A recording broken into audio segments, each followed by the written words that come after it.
ファイナルファンタジー7エバークライスのプロデューサーをしており、本セットにおいてはスクエニックス側のプロデューサーをしております。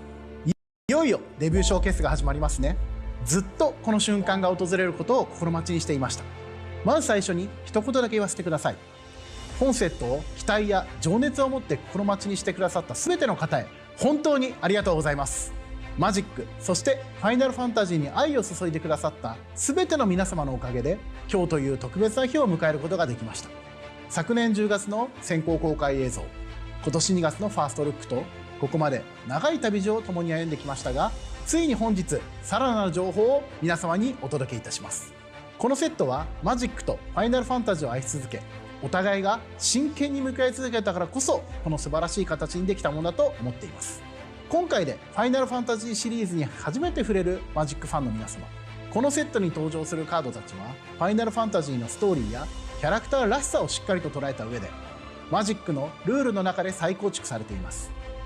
たとえファイナルファンタジーを知らなくてもマジックでの冒険をお楽しみいただけるはずです。そしてマジックに初めて触れるというファイナルファンタジーファンの皆様、プレイされたことがない方は RPG でパーティーを組むイメージをしてください。マジックにおけるデッキは RPG のパーティーと同じで、ちょっと工夫を凝らすだけでどんな相手にも有効な戦術を見出すことができます。ぜひお近くの店舗などに足を運んでみてください。きっとお気に入りの1枚が見つかるはずです。そして最後は私のような両方のゲームを愛する方へ、もうすぐ私たちが夢に見た瞬間が訪れます。皆様大変お待たせいたしました。 It's showtime! Let's step into the world of Magic the Gathering and Final Fantasy!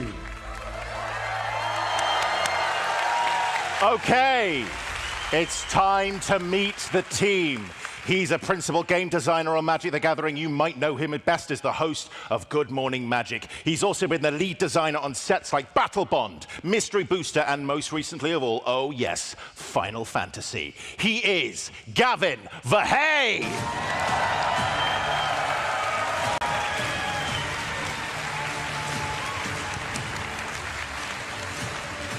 Oh, thank you.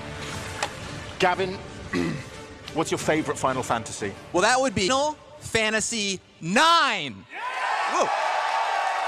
Some true fans in the house out here tonight. The war starts here.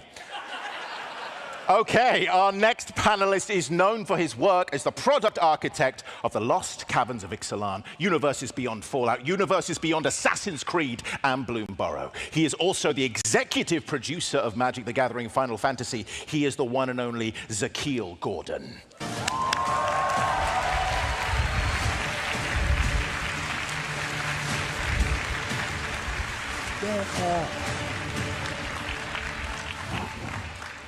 I actually think, there we go, we're good. What's your favorite Final Fantasy? My favorite Final Fantasy is Final Fantasy X. Ooh. Did Final Fantasy X get a bigger shout out than Final Fantasy 9? Can I hear my 9 fans again? Can I hear my 9 fans? Can I hear my 10 fans? That's crazy, guys. That's crazy. Okay. Next up, he's a senior game designer of Magic the Gathering, probably best known for his work on Kamigawa Neon Dynasty. He is also responsible for mechanical frame and icon design across all sets. He is the lead game designer for Final Fantasy Commander decks. He is Daniel Holt. What's up, Kupo?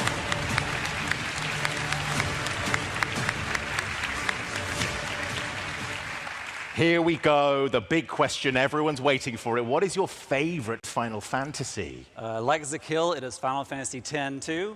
That is 10,2. Girls trip for life, baby. Right, here we go. He's principal narrative game designer for Universes Beyond creative team. He's worked on Fallout Commander decks, leads the upcoming Avatar The Last Airbender set, and was the narrative lead for Magic the Gathering Final Fantasy. It's Dylan Devaney, favorite Final Fantasy. I'm ready to tell you that my personal favorite Final Fantasy game is none other than Final Fantasy IV. Yeah, look at that! I love it!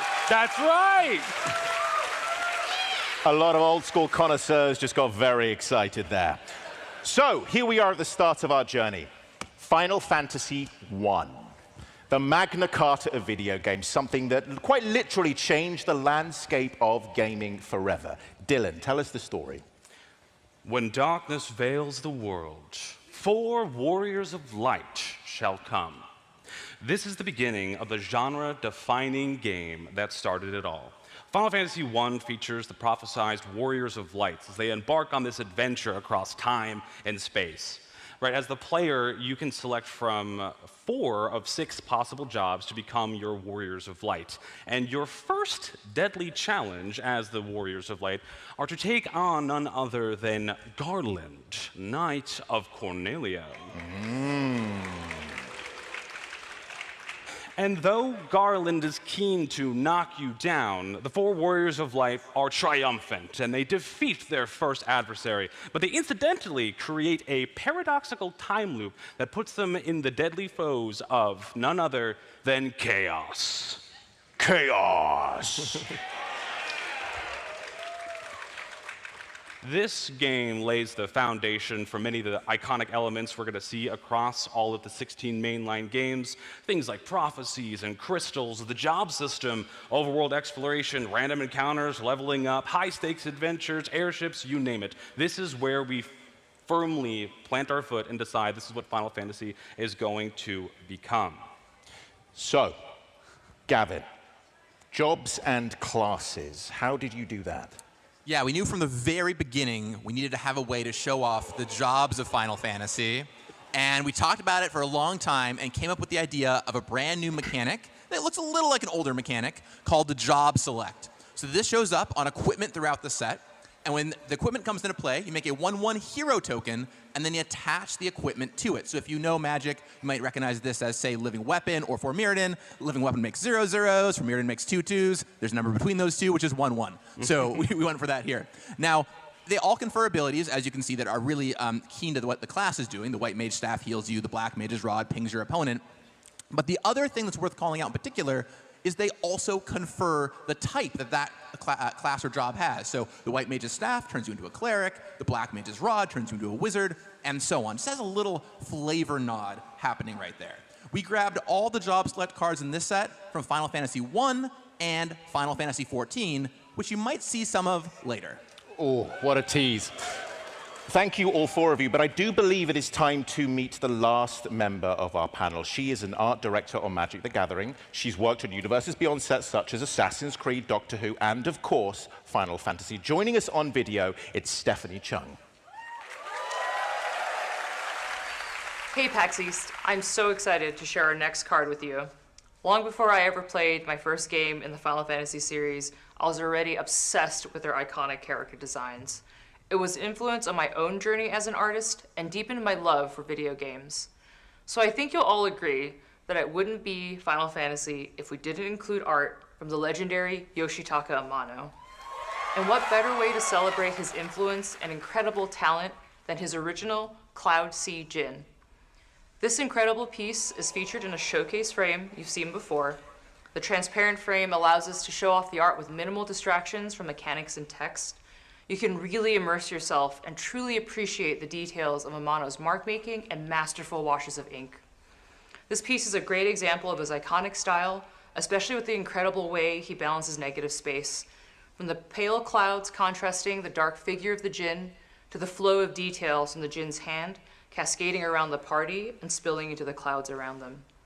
The card also isn't anything to sneeze at. Nyx Bloom Ancient is a flashy card that is a dream for any Stompy deck.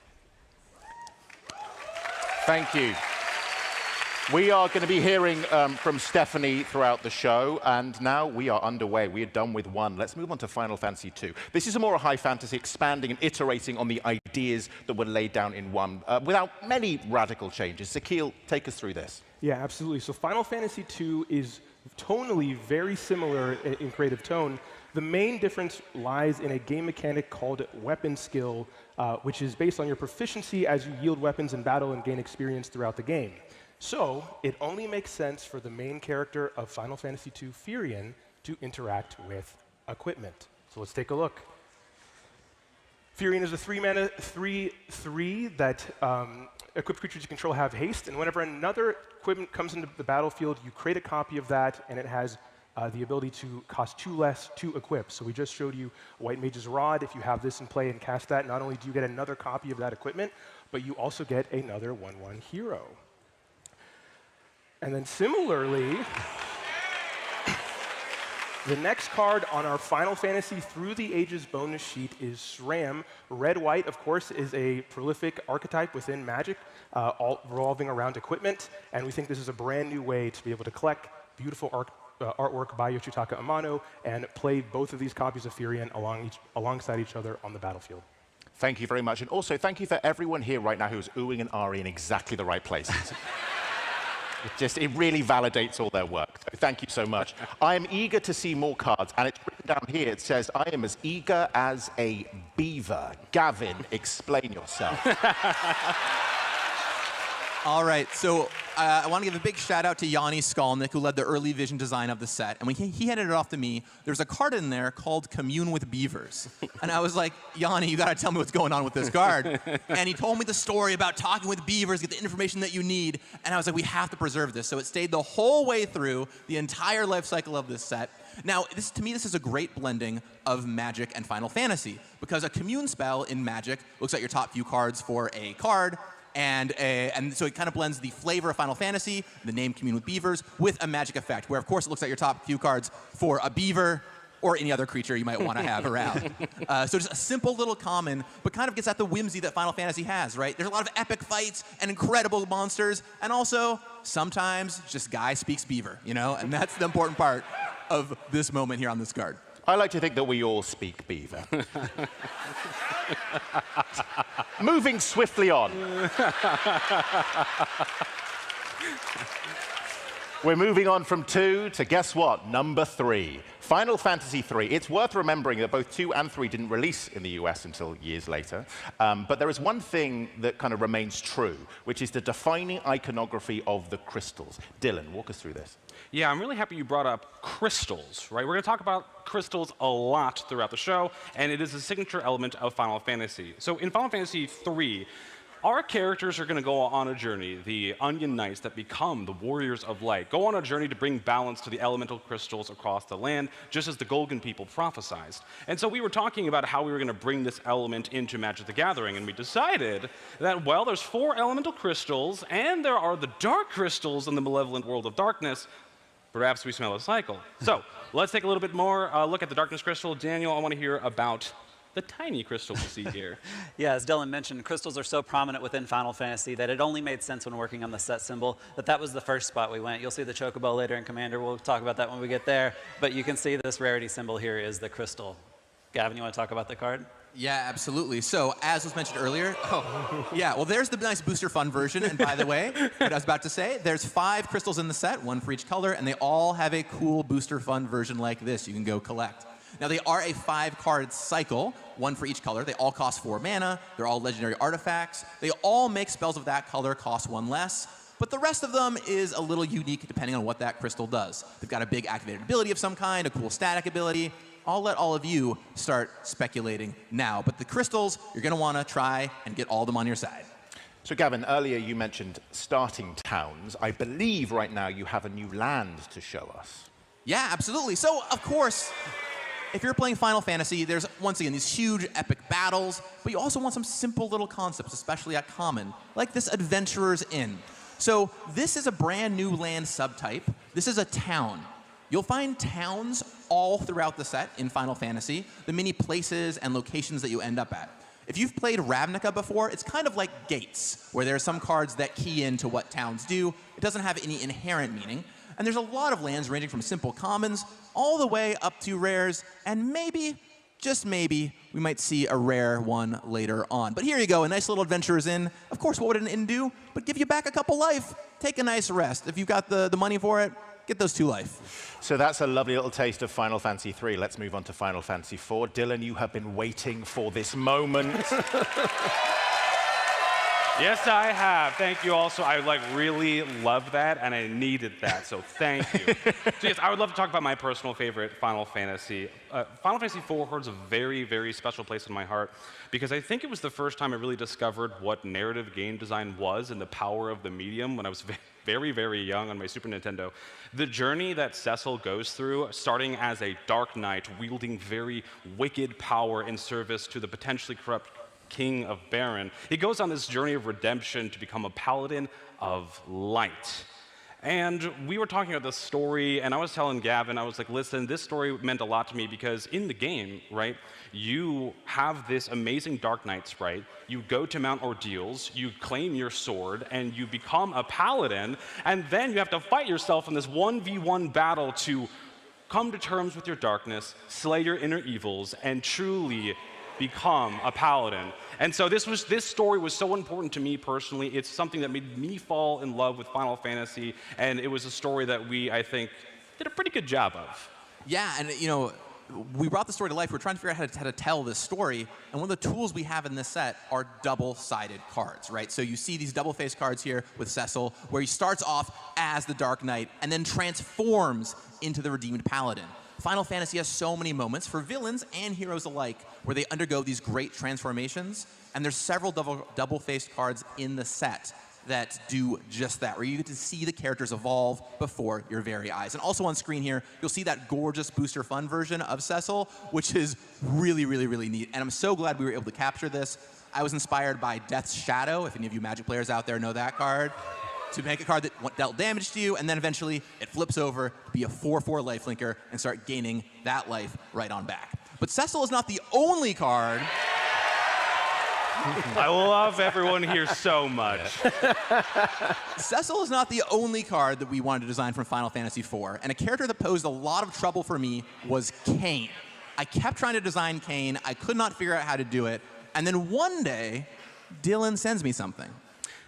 I was like, Gavin, I don't want to snoop in, I don't want to step on your toes, but I really like this game, I really like this character, I have a pitch that I'm going to send you, and he was very nice enough to read it, he went over it, and he looked at me and was like, yeah, let's do it. And so we kind of moved forward to trying to capture one of Kain's most complicated story elements. If you are a fan of this game, or if you've played this game, you felt the same heartbreak and betrayal that I did when you went up into that boss battle and you're like, wait, what do you mean he left my party? What do you mean he's fighting for Golbez? Where is he going? And so we wanted to capture that sense at the table when you play it. So I had this idea, maybe he defects, maybe he passes around.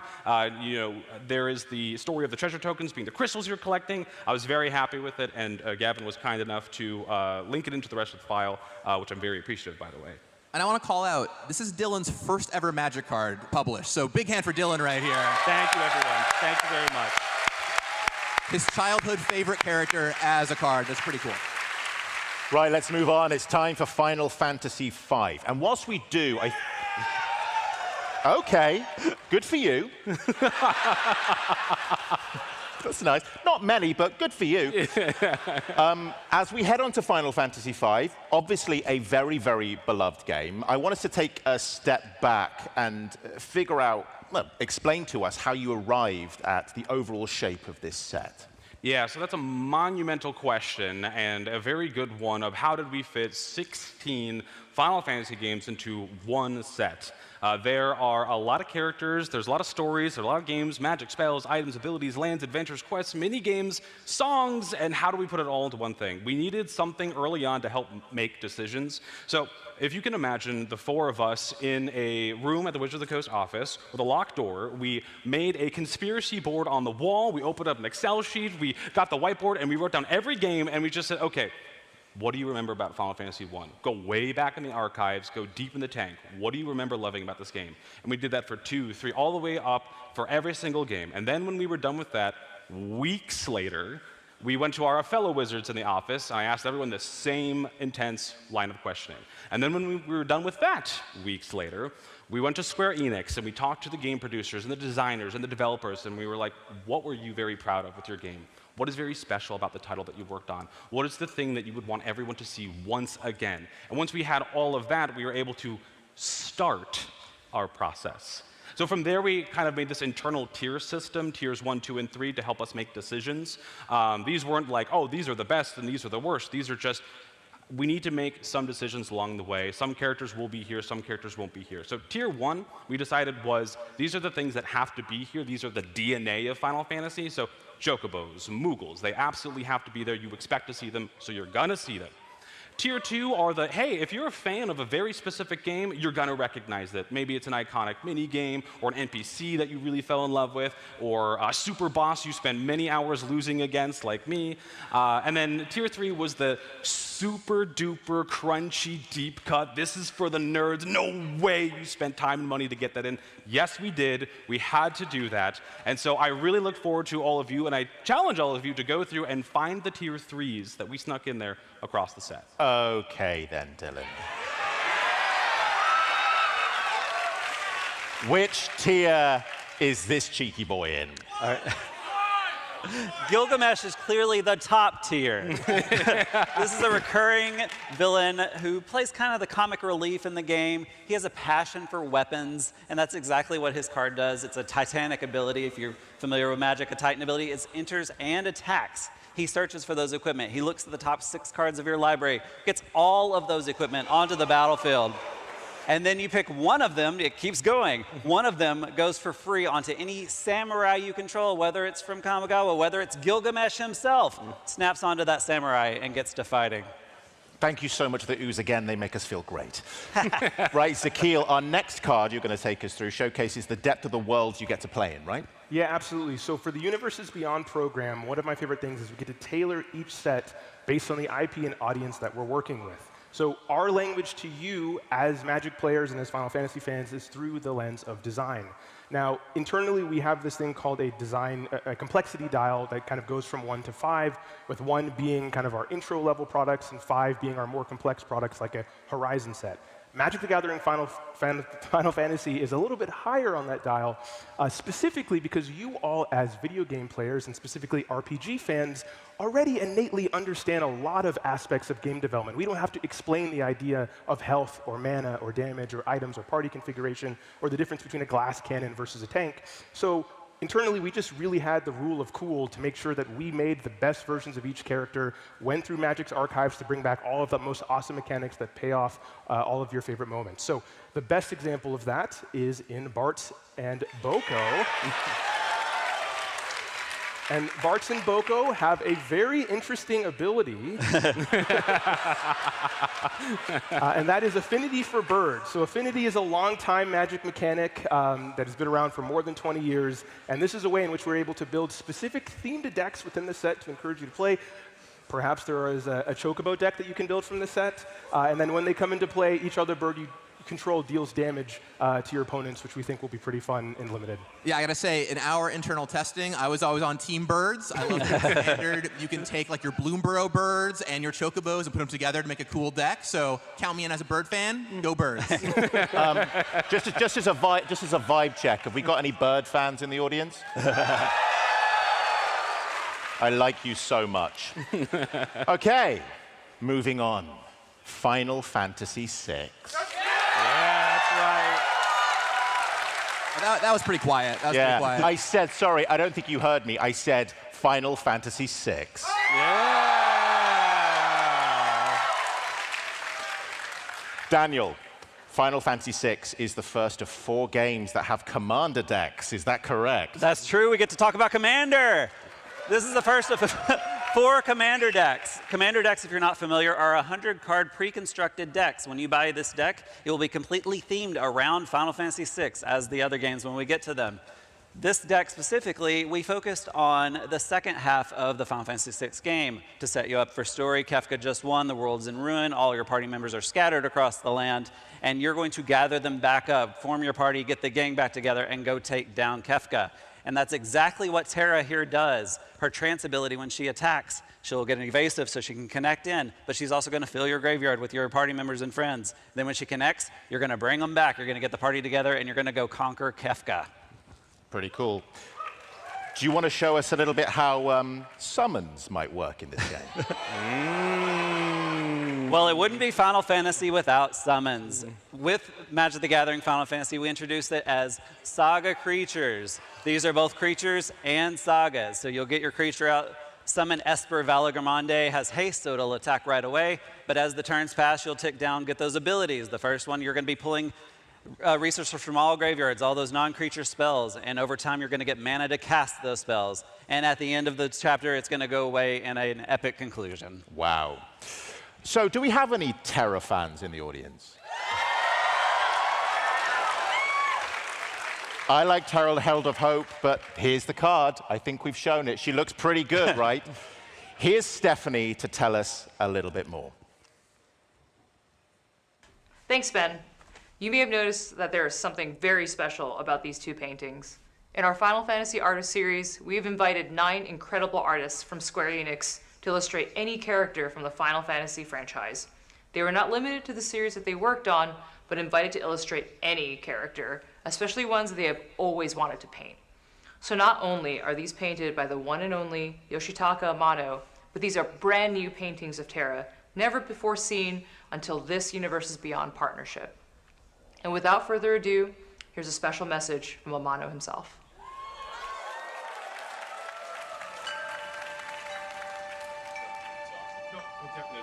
ファイナルファンタジーはね、やっぱりずっとやってきてるし。あ、こっちはもうね、なるべく非常識の絵を描こうっていうことで、とらわれないで描きました。これはもう状況がもういっちゃってるんですよね。炎の中に入ってるっていうんですかね。ケフカはもうめちゃくちゃですね。狂った色、いろんな色が入った方がいいんじゃないかなっていうイメージみたいなぼやっとしたものがあって、それを形にしていく、その行為が楽しいというか、まずその通常のティナは剣持ってて空挺がいっぱいいてっていうファイナルファンタジーの世界をちょっともう一回表現してみる。こっちの変身後の方は最初にキャラクター作った時以外はあんまり描いてないんですよね。あの時はもう少しこう腕フォルムされてましたから、これはちょっとリアルにしたんですけども。おー、かっこいいですね。素晴らしいです。素晴らしいですね。小さいんですけども、すごいこう、重みがあるというんですかね。マジックとファイナルファンタジーのコラボレーション。皆さん楽しんでください。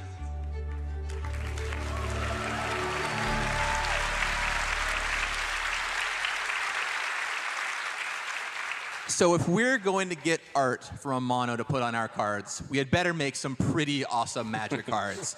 And that's what you're seeing here with Terra. So on her front face, she comes down. She finds you an enchantment, one of those saga creatures, perhaps, something that she can summon.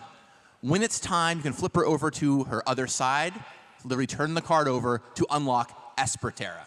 She copies an enchantment that you have and does something we've never done in Magic before, which lets you kind of set it on the chapter counter you want, get the abilities you want, and then it goes away.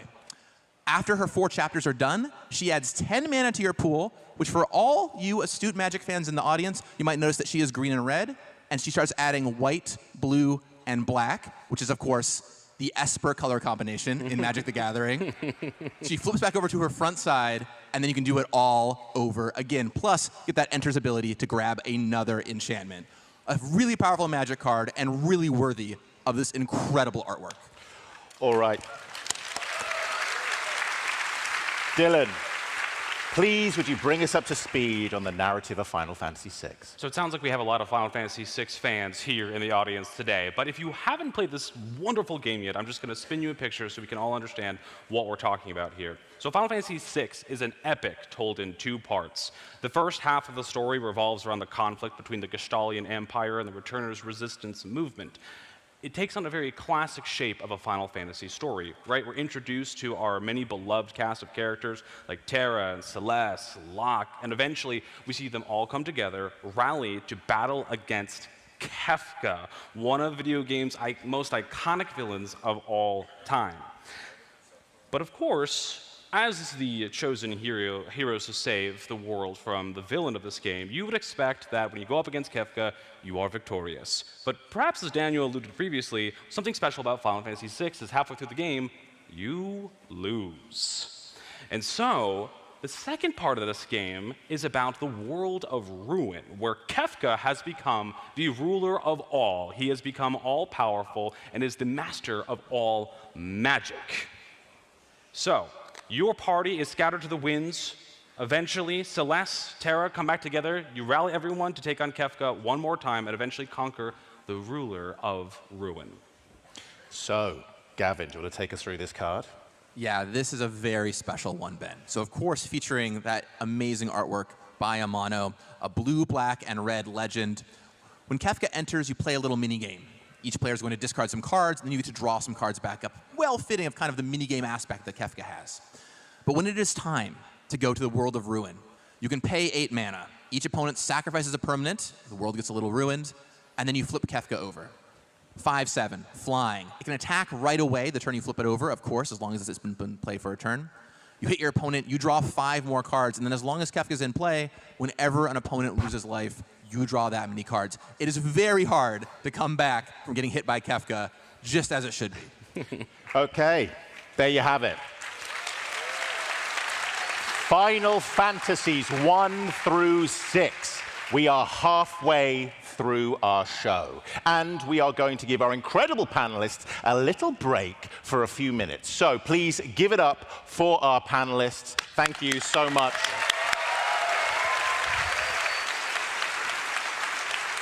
Let's bring our panelists back onto the stage. Gavin, Zakil, Dylan, Daniel, let's rejoin.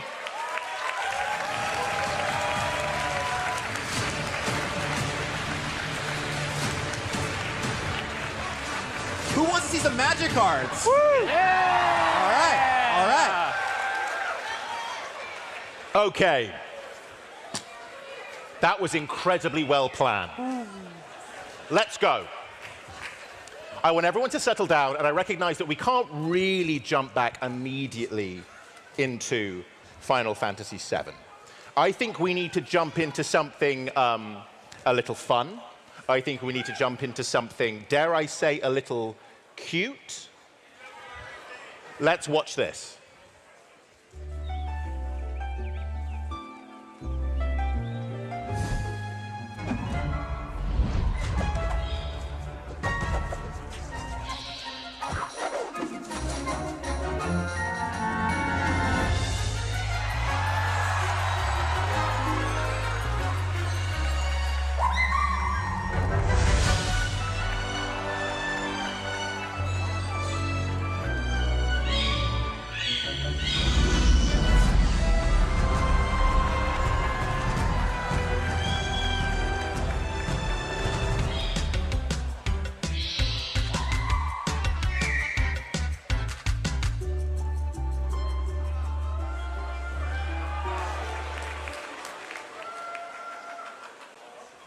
Wow, that's quasi.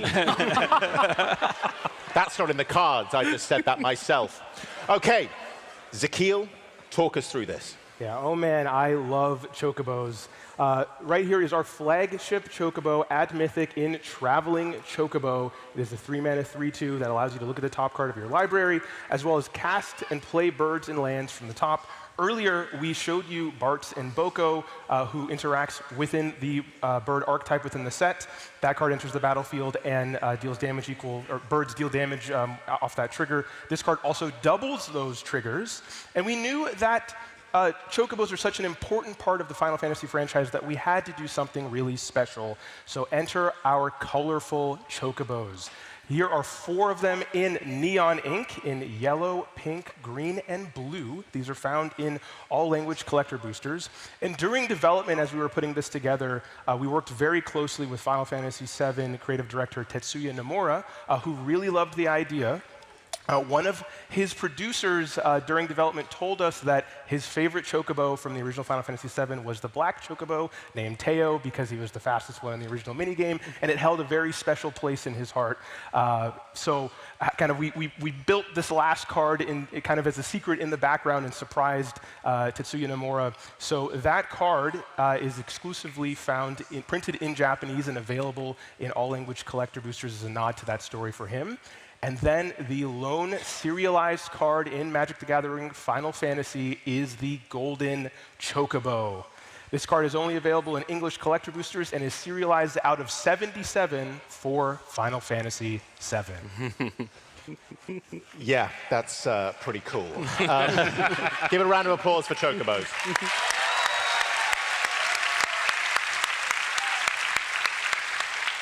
Okay, now we move on to a little bijou game called Final Fantasy VII.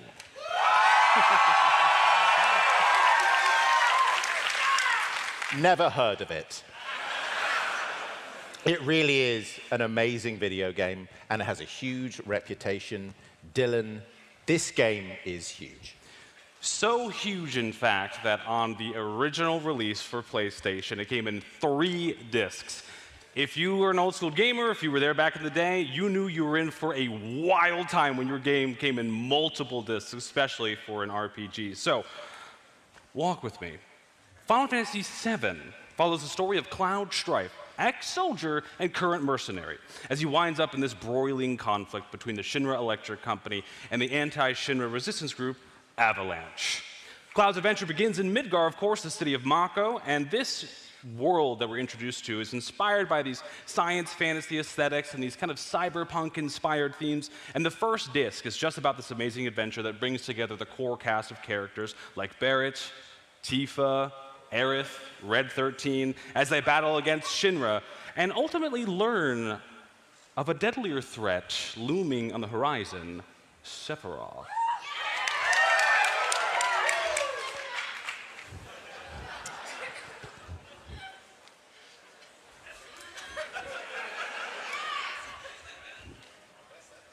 Please insert disc 2. Disc 2 launches us into the open world, traveling across the lands, battling monsters, riding Chocobo, collecting materia, and visiting many iconic locations like the Gold Saucer and Cosmo Canyon. And we get to meet more allies like Kate Sith and Sid Highwind. And if you're going for the full experience in the original release, you spend a lot of time recruiting Yuffie and Vincent. The stakes become higher. We learn more about the ancients and Genova, Sephiroth's master plan, and Cloud's increasingly mysterious backstory.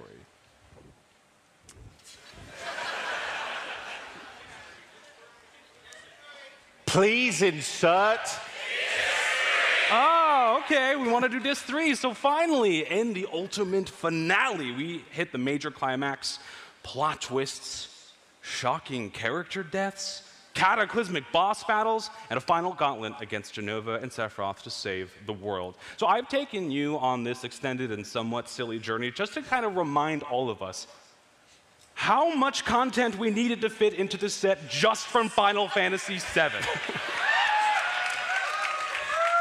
So, there are obviously some amazing cards. Let's get to it. Gavin, let's show us one.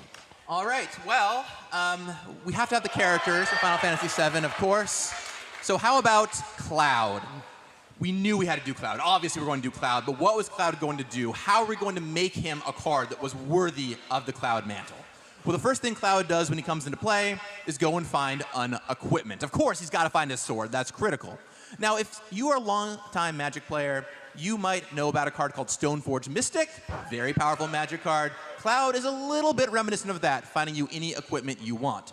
It also doubles all the abilities conferred by that equipment. So you put, say, an old school Sword of Fire and Ice or Sword of Feast and Famine on him, boom, you're doubling up all those triggers. So there's a lot of really powerful stuff you can do with Cloud. This card is incredible and well worthy of being Cloud.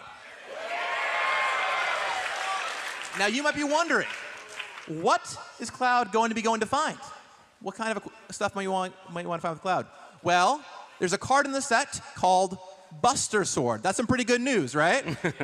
Would you all like to see the Buster Sword? Well, I'm not going to show it to you. You can stay tuned to find out what the Buster Sword does in the days to come, but I can tell you that it's 3 mana, curves right off of a Cloud, and it's pretty good on Cloud himself. Oh, not showing it to us. Quite literally the definition of a double-edged sword. Zakiel, what's next? Our next card, in my opinion, is one of the most iconic characters in video game history. He has brought excitement, joy, and terror to millions of fans around the world. Ladies and gentlemen, it is an honor and a privilege to introduce to you illustrated by none other than Tetsuya Nomura, Sepharroth.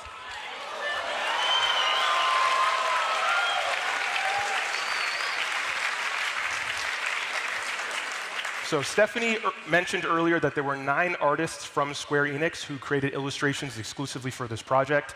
One of those artists, of course, was Tetsuya Nomura. They all had the choice to pick any character from the Final Fantasy series that they wanted to illustrate, and we would make sure that they had a card.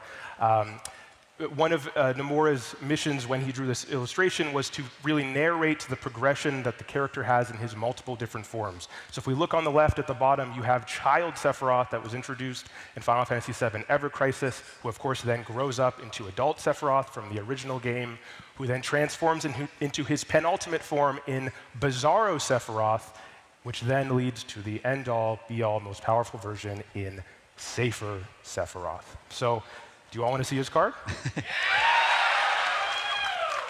So let's check out Sepharroth, Fabled Soldier. He's a 3-mana 3/3. Whenever he enters or attacks, you may sacrifice another creature. If you do, draw a card.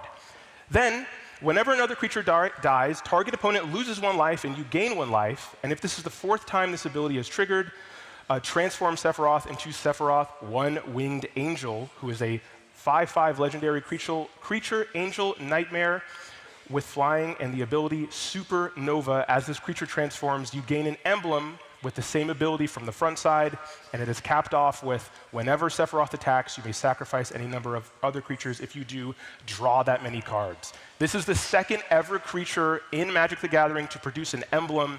This is the card that I think went through the most design iterations. It felt like we had a new build of Sepharroth every single month within development, because we wanted to make sure his card was special and he would have a grand entrance into Magic the Gathering. Amazing. Okay, let's moving on. So many amazing characters in Final Fantasy VII. Here's one. Dylan. We're going to talk about the story of Sephiroth and Cloud. Of course, we're going to talk about Aerith herself. So here we can see Aerith is the white mage and healer of the party. She's here to protect you. She's here to heal you. And she has a 3rd ability that may or may not be related to a story beat. So if you're a fan, let us know if that happens to be relevant or not. I'm not sure myself. Yeah. Spoiler alert on that card for some reason. Okay, let's moving on. We see this beautiful version of the Flower Girl herself. But we're not just going to talk about Aerith today. We're also going to talk about Tifa! So we see 2 Tifas here, and I actually see a Tifa here in the front row. You look fantastic. The one on the left here is Tifa Lockhart. This is her main set card, and I just want to personally attest. I have won so many games in-house with this card, and I've lost even more games against this card. She is very, very powerful, but it's not the only Tifa that we have. Dan, you want to talk about the Commander version? Right, you see that Chocobo symbol? That means we're talking about Commander. This is the secondary Commander for the Commander deck for Final Fantasy VII. This is Tifa. She has melee. I put that on pretty early on. You know, martial artist, she gets in there. But the second ability I was struggling with for a little bit of while. And then Dylan joined the game design team pretty late, and he's like, hey, what if you focused on this? So we leaned into that extra attack. That's what she does in the game. You're trying to get combos going. And so whenever you attack with melee, you get to power 7 or greater, which is the sub-theme of the deck. You get those extra combats. So as you guessed, there is a full Final Fantasy VII Commander deck led by none other than Cloud himself. This deck is an equipment deck with that sub-theme of power 7 or greater. So in this deck, you'll find every party member you come to expect, maybe some villains in here as well, and all the iconic equipment like a Buster Sword, Yuffie Shuriken, Tifa's boots, everything you'd expect to find. And then with that Cloud as the face commander, he's tying everything together. He gets in there with that haste magic. He gets a free equipment. And then whenever he attacks, you draw a card for each attacking member of your team that is suited up. And then if his power is 7 or more, he gets paid as that mercenary to cast those spells. Incredible. Right. Here we are. Finally, the game I've been waiting for, and hopefully all of you have. Final Fantasy VIII. Quite literally the game that changed my life, so this is a very emotional moment for me. Dylan, let's talk about this game. There is so much to love and appreciate about Final Fantasy VIII. I'm so happy you all cheered so loud for this game. So Final Fantasy VIII kind of pushes what we understand fantasy to be as a genre, right? It really leans into a lot of esoteric ideas.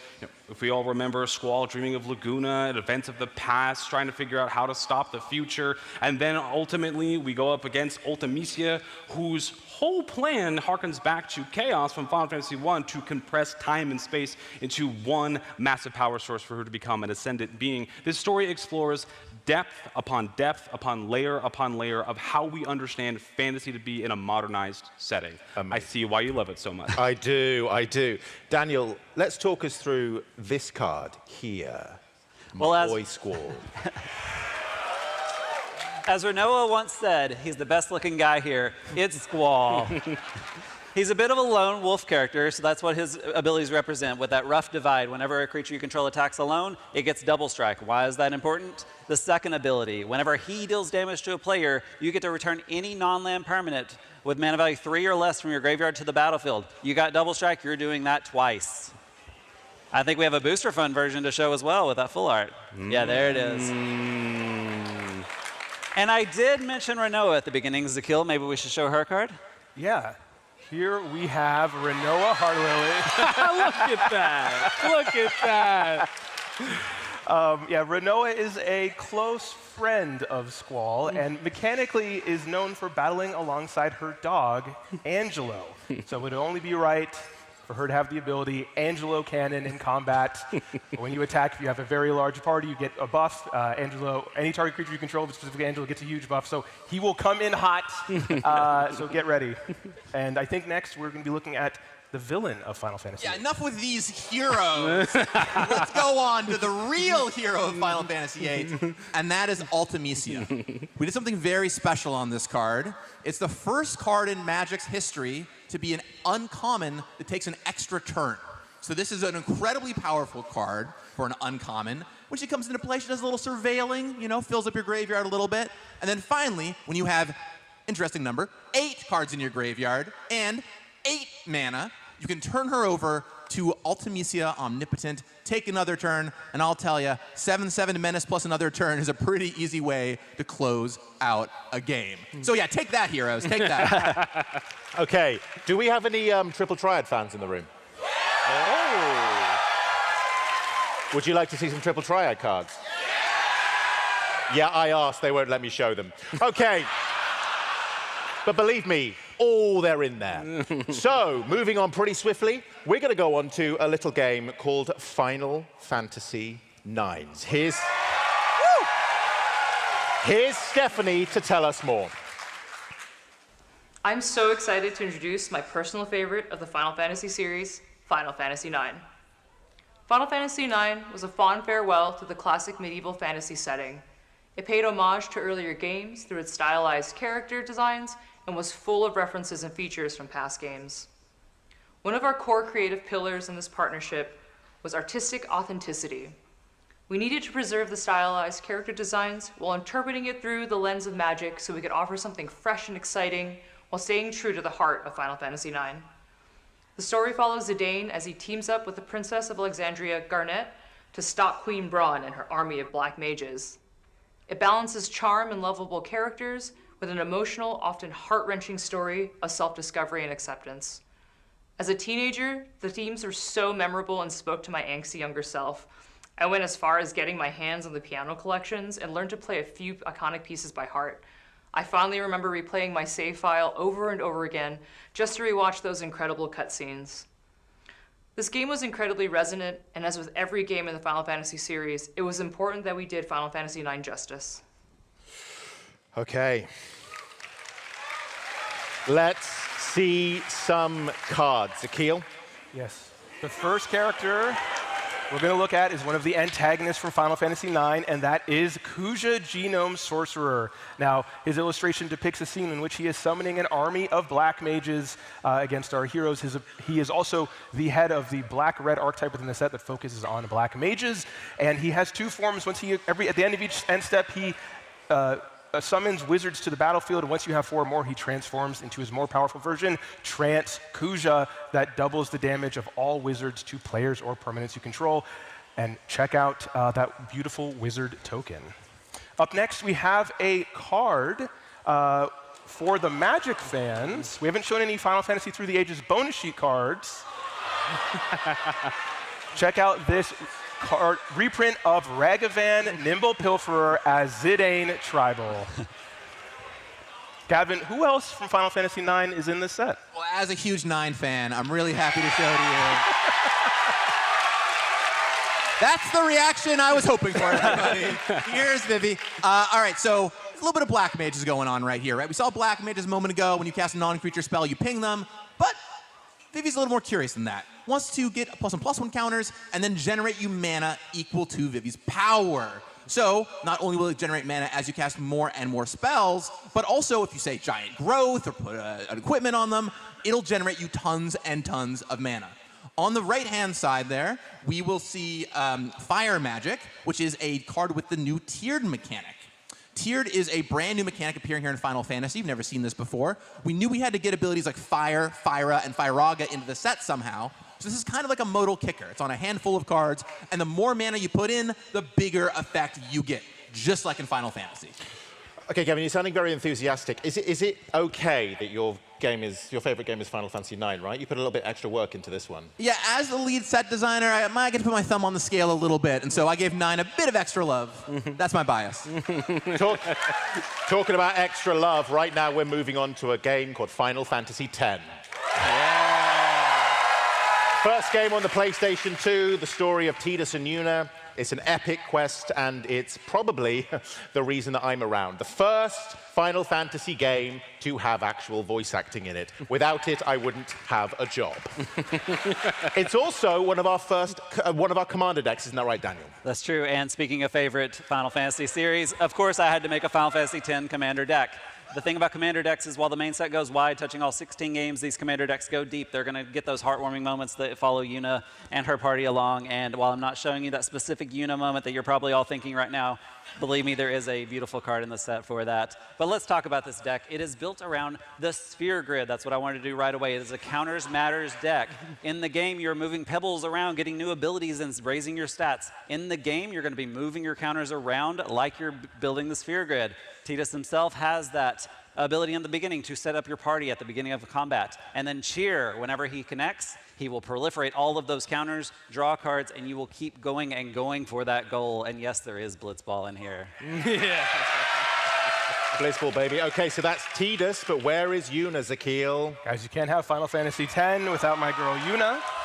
For those who don't know, Yuna is a summoner that travels through Spira alongside her guardians, and her main mechanical ability is her power to summon Aeons onto the battlefield to aid her in battle. So this card focuses entirely on interacting with the saga creatures in the set, resurrecting summons from the graveyard each turn, as well as buffing them while they are on the battlefield during your turn. And check out this beautiful borderless treatment as well. Gorgeous. And from the summoner to the summoned, let's see one of the most iconic Aeons. How does this one work? This is the correct reaction for Bahamut. Now, when I was a kid, if you asked me to picture the coolest possible thing I could ever think of, I would get you Bahamut very fast. So when we concepted this card, the conceptor, the artist, and the art director, we all agreed we had to capture the aura of Bahamut and put it into this card. So we see the moment, the first time you summon it in-game, and if you look at the flavor word Mega Flare, you get to that overdrive, and you know the game will be over. Oh, that's pretty. So, also, this game has some of the most beautiful vistas in all of Final Fantasy. Let's show off some cool lands. Yeah, absolutely. So, I mentioned some of those rare towns earlier. This is part of a 5-card cycle, 1 for each color, and for 5 different games. This is Zanarkand Ancient Metropolis. This does something we've never done before, which is put an adventure on a land. These are the only 5 adventures in the set. They're on the cycle of 5 lands, and it's a great flavor fit because they are all things that happen in that location. Of course, if you're hanging out in Zanarkand, you might encounter the Fates. You can look for all 5 of these rare lands in the set, 1 for each color. Amazing. So before the critically acclaimed MMORPG Final Fantasy XIV, there was the critically acclaimed MMORPG Final Fantasy XI. Oh my God! Here Yes, we go. my people. And because it is an MMORPG, you had a different approach to the other games in the series. Yeah, so Final Fantasy XI as an MMO has a lot to explore, a lot to cover, a lot to dig into. It was my first MMORPG of all time. I spent countless hours, scouring the realms of NDL, whether I was making friends online or whether I was going up notorious monsters and absolutely just getting my butt kicked. I was just having the time of my life. So speaking of notorious monsters, let's talk about potentially the most notorious monster in that game. Just as a quick recap, if you don't know the story behind this character, this is a nigh unbeatable super boss endgame for the toughest of alliances with the best gear, and even then it was very difficult to even approach taking down. If you take a look at his card, I wonder what kind of time you will have when you go up against him. Now from something absolutely terrifying to something a little cuter. Let's talk about the Dragoon's Wyvern. Where are my Dragoons at from Final Fantasy XI? We all remember our Wyverns. I love this little guy. I spent so much time trying to go after this advanced job specifically because I love the idea of having the Wyvern. And so that's what Final Fantasy is about. It's achieving that amazing job, class, fantasy, in these beautiful, amazing worlds, and then never forgetting the whimsy. Here we go. There's one more. You got something to show us, right, Zakil? Yes, we've talked about monsters, we've talked about the sense of adventure. Let's talk about everyone's favorite NPC, the original Taro Black Mage from Final Fantasy XI, Shento. Now, Shento is the flagship uncommon, signpost uncommon within the set that focuses on spell slinging. When you cast on-creature spells, she gets buffs on the battlefield, and then if you cast anything that costs more than 4, you get to draw a card, which is very powerful in the context of limited, and potentially even in formats like Commander. Absolutely amazing. So, from Final Fantasy XI to... Did someone say 1? Final Fantasy 12. We yin, we yang. Here we go. Dylan, give us the story. Right, so Final Fantasy 12 takes the much beloved world of Ivalice, and there are many adventures, many stories happening here. In the intro, we learned that the Arcadian Empire is beginning their conquest on Dalmasca, and we meet our heroes 2 years thereafter. We're introduced to Vaughn, Princess Ashe, and of course, Balthayer and Fran. I'd love to show you this card. This is a commander deck I'm building immediately when this set comes out. And so, of course, as Sky Pirates, they will care about piloting the Straw, going up against, and hopefully winning the game very fast. Amazing. Now it's time to hear from Stephanie, our art director, once again, to tell us about some very important pieces of art. So this is a very special story about the incredible Isamu Kamikoku Ryo. The city of Arcades was one of the first images made for Final Fantasy XII. Visually inspiring and dense with details, this piece immerses you in the world of Ivalice. This image was used as a promotional ad in a Japanese magazine to get artists excited to work at Square Enix on Final Fantasy XII. There are many employees who are currently at Square Enix because of this painting, and in turn, Isamu made incredible friendships during his time there. It's no exaggeration to say this painting changed lives. It stands out as an example of Isamu's artistic perspective to push the imagination and craft worlds that have never been seen before. And what's amazing about that piece of art is there is a link between 12 and the next game in the series, because that same artist had a hand in designing what we're about to show you now.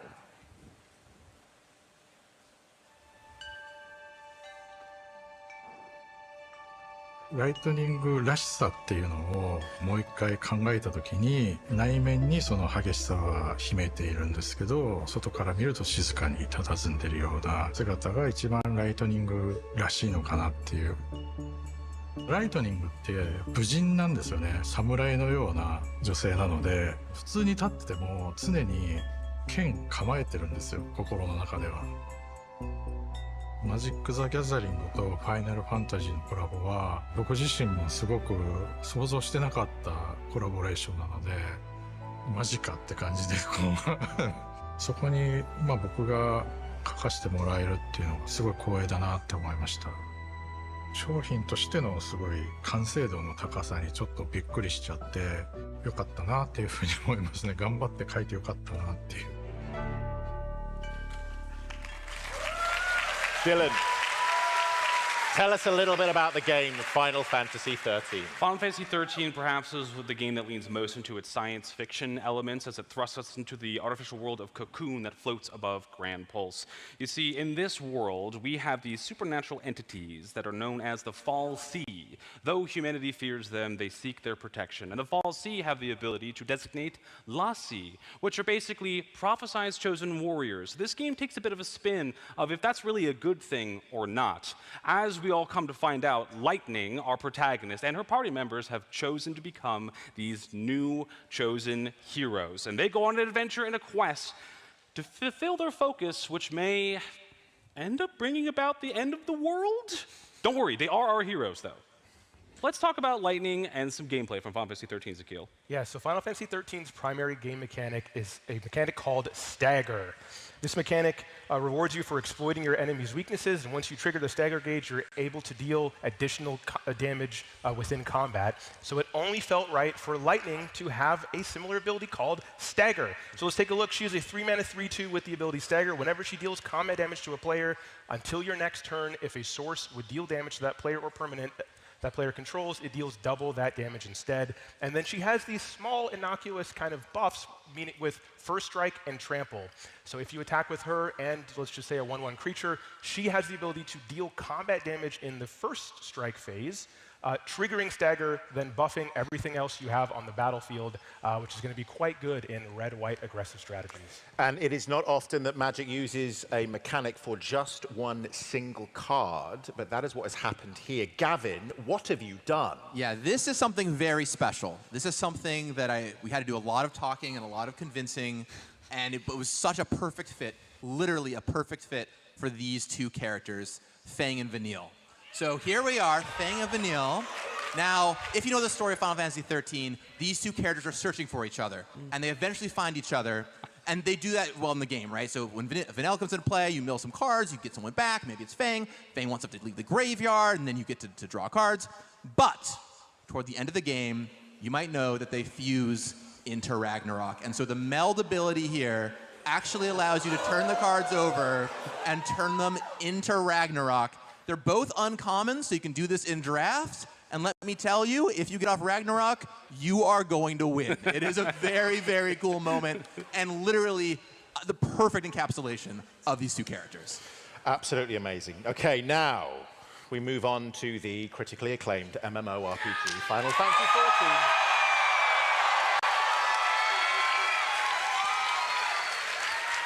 Personally, I like to think of myself as the weird adopted uncle of Final Fantasy XIV, so thank you. And I'm so happy to be able to talk about that. Listen, Dylan, this is a game that everyone has an opinion about, right? Yes, absolutely. And I just have 3 words for all of you out there. Hear, feel, think. Iconic words spoken by the Mother Crystal, spoken to all of you warriors of light out there. The critically acclaimed MMORPG Final Fantasy XIV is often described as a theme park of Final Fantasy history, and I just absolutely love that comparison. It takes content from all the previous titles, it remixes them, updates them, and it brings them to a modern audience. It introduces you to games, characters, stories from long past, and hopefully inspires you to go try out all of these amazing games yourself. Now, in the game, of course, you are the Warrior of Light. You get to customize your character, pick your job, and embark on a journey where you call the shots. So whether you are going up against the Ascian threat, perhaps, championing Hydaelyn's will, facing off the Garlean Empire, battling through the Dragonsong War, maybe going up against the bloodthirsty Xenos, or becoming the Warrior of Darkness, crying many, many tears at the end of creation, and most recently, enjoying a summer vacation. You are the Warrior of Light, and this is Final Fantasy XIV. You are all emblematic of the very wonderful community that Final Fantasy XIV is known for. Wonderful, friendly, kind, empathetic, and we thank you so much for being here and being a part of this wonderful, wonderful weekend. I can just personally attest to how amazing this game is and how profound it has been on all of us. Daniel, this is obviously the last of the Commander deck, so I imagine you had to play a little bit of Final Fantasy XIV, didn't you? Exactly. Unlike Dylan, and sounds like a lot of you, when I was first assigned this project, I had never actually played Final Fantasy XIV. So naturally, over the next month, I put 200 hours in with my best friend from work. getting all the way to Shadowbringers. I played Dancer and Black Mage for those curious. And we had to get Hildebrand Manderville into the set. It was so important to be genuine to the fans because you can play the entire campaign of Final Fantasy XIV and not even see this lovable character. This card itself refers to his first chapter, The Rise and Fall of Gentlemen, where there are plenty of zombies, and Hildebrand is not dead after all. You can find Hildebrand and all the other scions in the Final Fantasy XIV Commander deck, led by none other than Y'shtola herself. Yeah. Where as you cast your non-creature spells with mana value 3 or greater, you're going to drain the table, draw cards, and continue controlling the game, as long as you manage those cooldowns. Enjoy the deck, please. Amazing. And whilst Y'shtola's right here, I think it's a great time to touch base with another of our celebrity artists talking about their specific version of Y'shtola.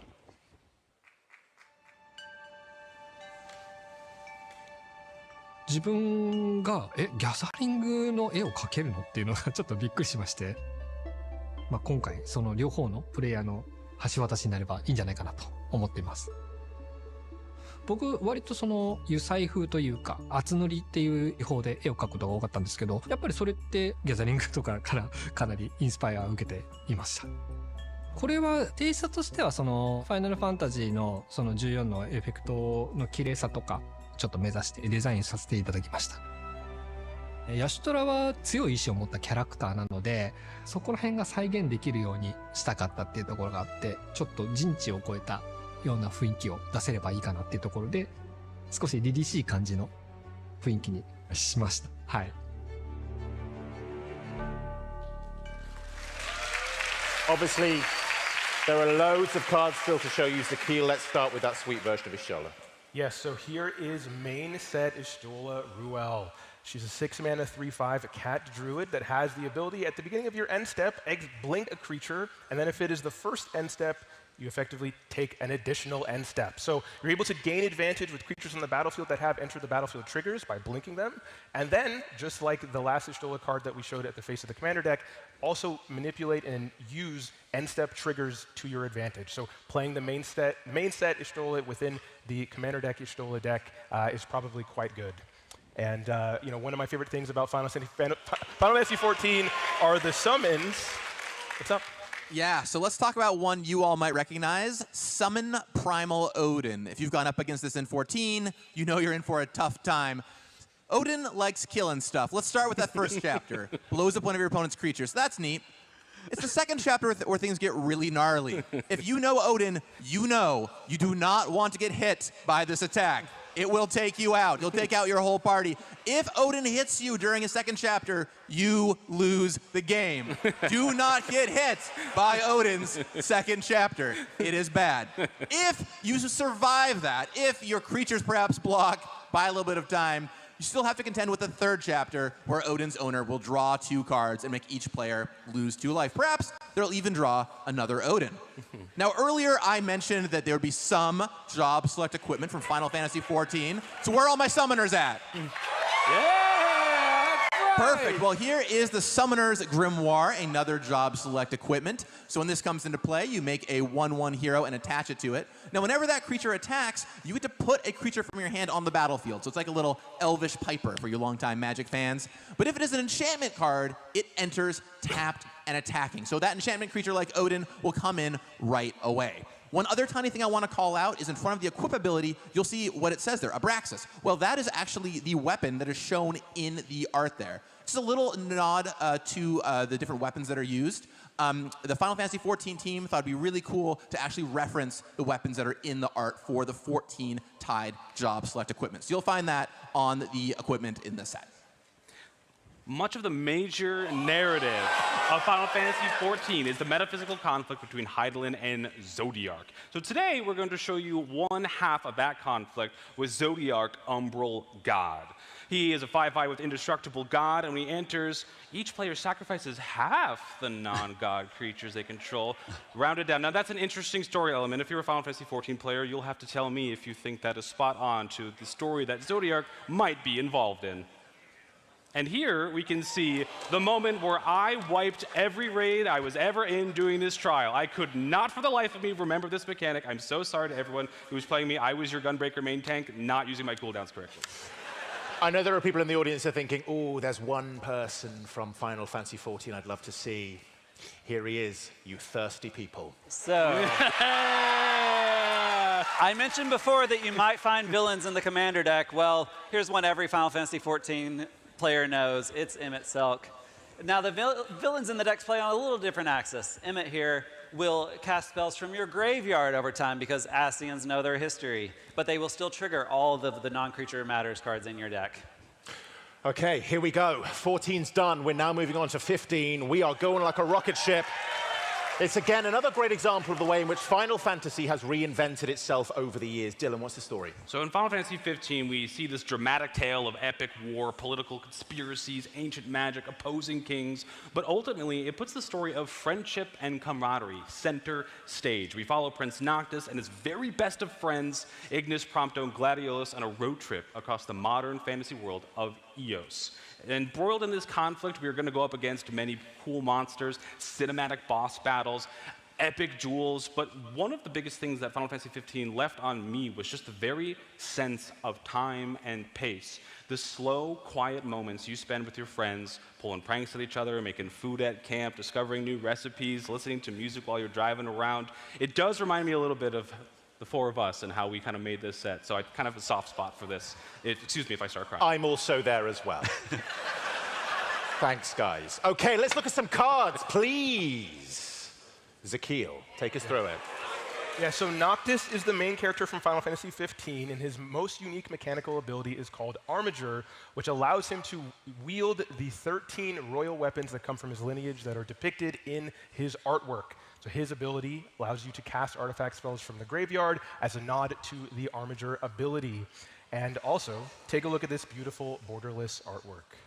Let's look at Arden. But of course, opposed to Noctis is the game's antagonist, Arden. And here we see celebrity artist Roberto Ferrari has captured his signature grin and his powers over the Star Scourge. And we actually see that we use that as a flavor word because while you have Arden in play, you too will be making your own army of demons to take over the world. Okay, that's Final Fantasy XV done. We're finally here, guys.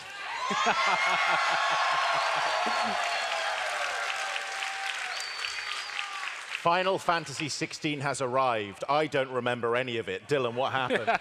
So just to catch you up to speed, Ben, I don't know if you've heard of this game, but this takes place at Valisthea. It is the latest entry in the mainline Final Fantasy series, and it is one of the most dark and mature titles the franchise has seen thus far. It tells this gritty and grim tale of magic and explores the notions of free will. We are introduced to our protagonist, Clive Rossfields, when he is but a young boy.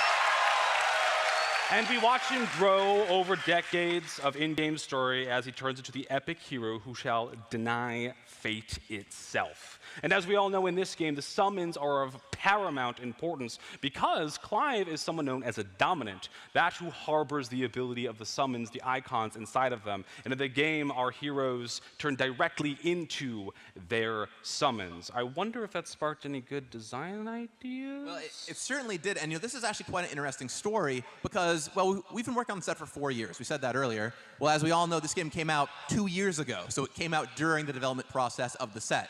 So we actually had a weekend when the game came out, and we just all started playing and trying to figure out, okay, what could go in, what could go in? This card, this card, this card. It was a great time. Massive call out. Zakiel was always 2 hours ahead of me and Daniel, and we were like nonstop playing. My wife is here. She can confirm I was not sleeping at all. And somehow he was always ahead of me. I have no idea how you were just so...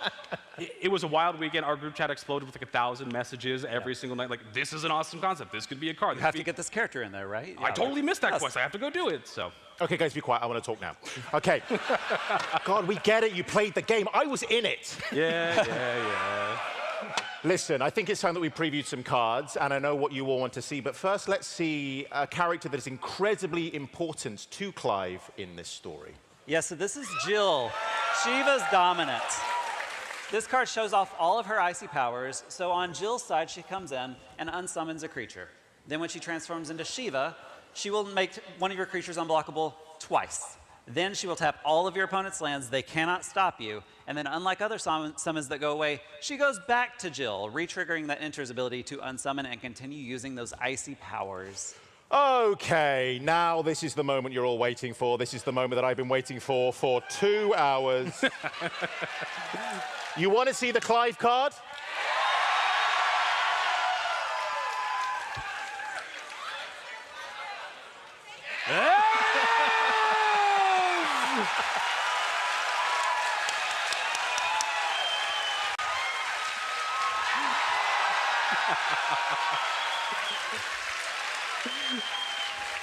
I have been sweating under that thing for 2 hours for this exact moment. Let's see it on the screen.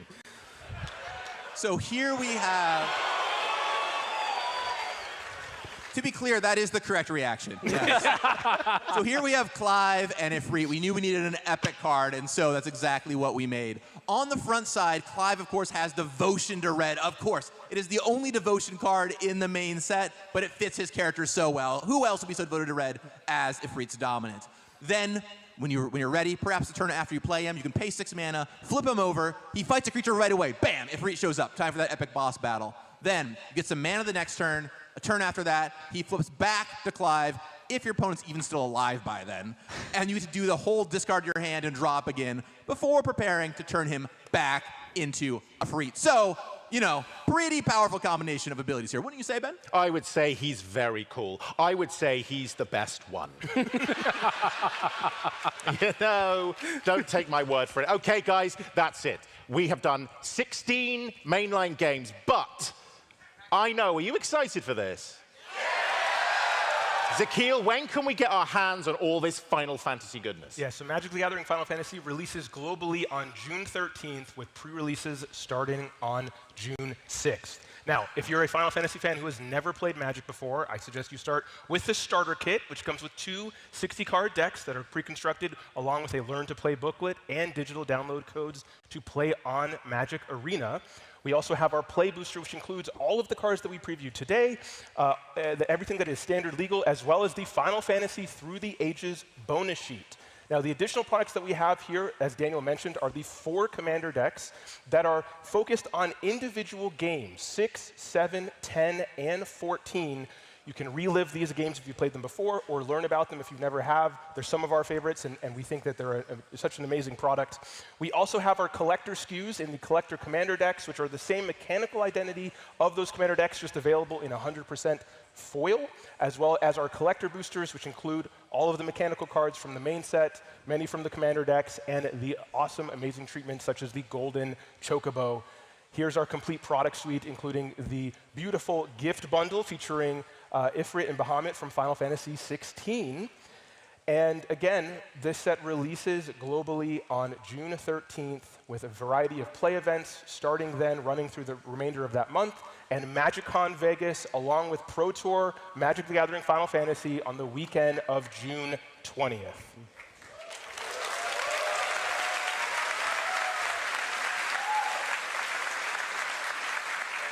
And of course, if you're a digital gamer, Final Fantasy is also coming to Magic the Gathering Arena with 3 different bundles you can pick up. The first, of course, is the pack bundle. You might be wondering, Gavin, why is it called the pack bundle? Well, great news. It comes with 50 booster packs, 5 golden packs. You get this cool VV sleeve, the VV version, all kinds of awesome stuff going on there.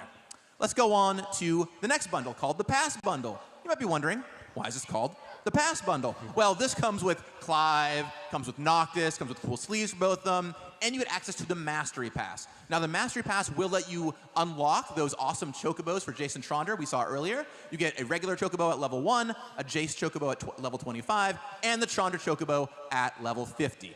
And then finally, we've got the Play Bundle. You can imagine why it's called that. You get tons of tokens to go play in drafts, plus you get Kefka, Terra, some accoutrement for them, and my personal favorite, the Moogle companion that can hang out with you in a game, and who doesn't want a Moogle hanging out with them? You can go pre-order that on Magic the Gathering Arena right now. Amazing. So let's moving on. Let's get you even more hyped than you are already with this amazing trailer.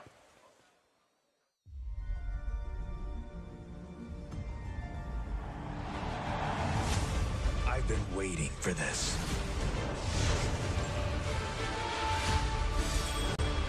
I'm ready as I'll ever be.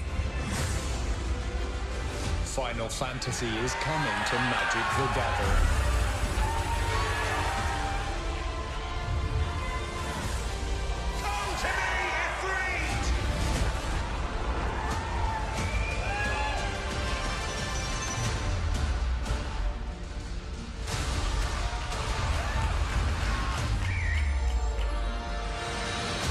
draw swords, cast spells, play heroes and villains from all 16 core games.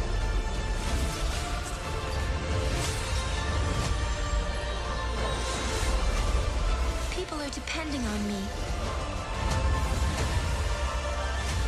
Years I've waited for this chance. It's time to shape your story. Shall we?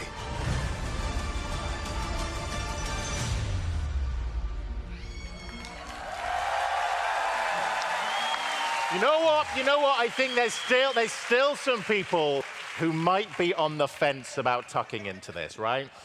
If there are, let's see if Stephanie can persuade those who might not want to get involved. All right, folks. When you think of the essential ingredients of what makes Final Fantasy, what comes to mind? You've got your classics, your chocobos, summons, crystals. We're fans, we know all this. But there's one more thing that has been in nearly every game of the Final Fantasy series that we haven't quite talked about yet. Or should I say someone? It's Sid. Better yet, Sids. Because why settle for just one? Okay, folks, this is how we're going to do it. Remember when I split the room up in two? That went well, didn't it? We're doing it again. Okay, this side of the room, I'm going to say a number. This side of the room, we're going to shout one word and one word only. And what word's that going to be? You know it. We're going to start with 2, okay? Because that's when he first appeared. So it'll go something like this. We'll say a number. It'll start with 2 like this. Say 2 with me. 2. Okay? You ready? Obviously, you're not going to say 2 the whole time. That would be insane. Okay? Don't. I think there's quite a few people watching at home. They're going to be so annoyed. We've just stayed on 2 for hours. Okay, are you ready with me? Here we go. 2. 2.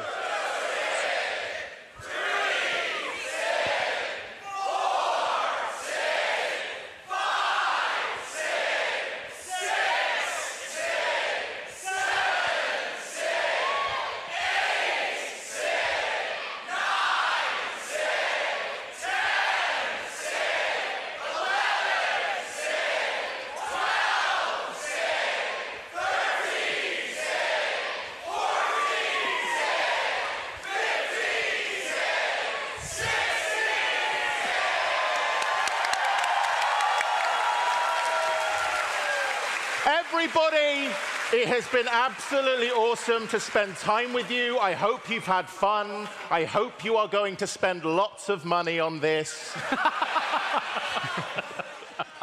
Please do. Thank you for coming. I want to thank the incredible panel, Gavin, Zakil, Daniel, Dylan, Stephanie. I've been your host, Ben Starr. You've been amazing. Thank you for coming.